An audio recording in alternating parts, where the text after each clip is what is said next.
लेकिन फिर लगा कि गलत हो रहा है। और याद रखना, जो जो गौ माता की सेवा करना शुरू करोगे आप, त्यों त्यों आपको गो ज्ञान स्वतः हो जाएगा। याद रखना, गौ माता का ज्ञान किसी पोथी को पढ़ के नहीं आ सकता।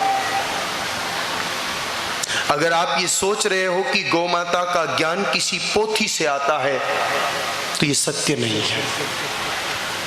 गौ माता का ज्ञान गौ माता की निरंतर सेवा करने से गौ माता ही प्रदान करती है। ज्ञान की देवी है वो तो, उनकी जीवा में साक्षात भगवती सरस्वती जी विराजमान है।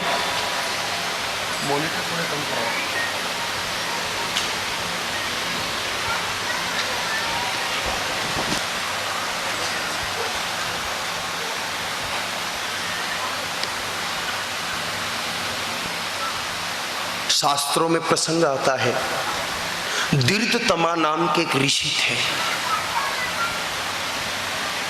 अंधे थे जन्म से ही।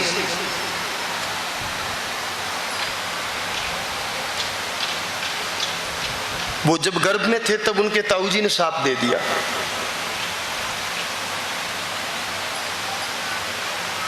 तो दीर्घतमा ऋषि थे, अंधे थे जन्म से। लेकिन एक बार स्वयं भगवान नंदी देव वहां उनके आश्रम में आ गए। उन्होंने जो घास, जो कुशा हवन के लिए, पूजन के लिए और श्राद्ध के लिए रख रखी थी, वो घास तो नंदी बाबा को खिला के सेवा कर दी। नंदी बाबा प्रसन्न हो गए और उनको गो धर्म का उपदेश किया और उनकी आंखों की रोशनी वापस लौटा दी। उस दिन से उनका नाम भी बदल गया। पहले तो वो दीर्घतमा थे, उसके बाद उनका नाम पड़ गया गौतम ऋषि। वही गौतम ऋषि जो अहिल्या मां के पति थे, जो गौतमी गंगा को ले आए थे धरती पर, जहां पर भगवान त्र्यंबकेश्वर जी विराजमान है ना, वो गौतमी गंगा लाने वाले गौतम ऋषि ही तो है। वो गौतम ऋषि को ज्ञान गौ माता के द्वारा मिला। नंदी बाबा ने उनको गौ धर्म का उपदेश किया और नेत्र ज्योति लौटाई थी। तो गौ माता का जो ज्ञान है वो सेवा से प्राप्त होगा, पोथी पढ़ने से नहीं होगा। तो स्वतः ज्ञान होने लगा धीरे धीरे। उनको लगा कि ये गलत हो रहा है, मंदिर से प्रसाद लाता हूं मैं, खाता हूं, फिर गौ माता को जिमाता हूं, ये तो गलत हो रहा है। तब उन्होंने क्या किया, मंदिर से जो प्रसाद आता था उस प्रसाद में से पहले प्रसाद गैया जी के लिए निकाल लेते, फिर वो घर पे बैठ के खा लेते, उसके बाद वो गैया जी को ले जा करके खिला देते। ये तो ठीक है ना? बोलो, हाथ खड़े करो, किस किस को ठीक लग रहा है?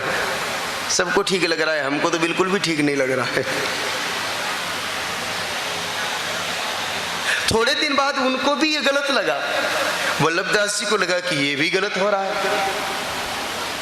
पहले तो खुद प्रसाद खाते, फिर गैया को खिलाते बचा हुआ, बाद में गैया जी के लिए निकाल करके फिर खाने लगे और बाद में गैया जी को ले जाके खिलाने लगे। ये भी लगा कि गलत है। और आप मैया जी भी तो यही करती हो, बोलो करती हो कि नहीं करती हो? घर में रोटी बनाओ, पहली रोटी ने उठाने एक तरफ रख दो, फिर घर वाला सब खा ले और बाद में गैया मैया ने ले जान दिलाओ। बोलो करो कि को नहीं करो? यही गलती वल्लभदास जी से भी हो रही थी।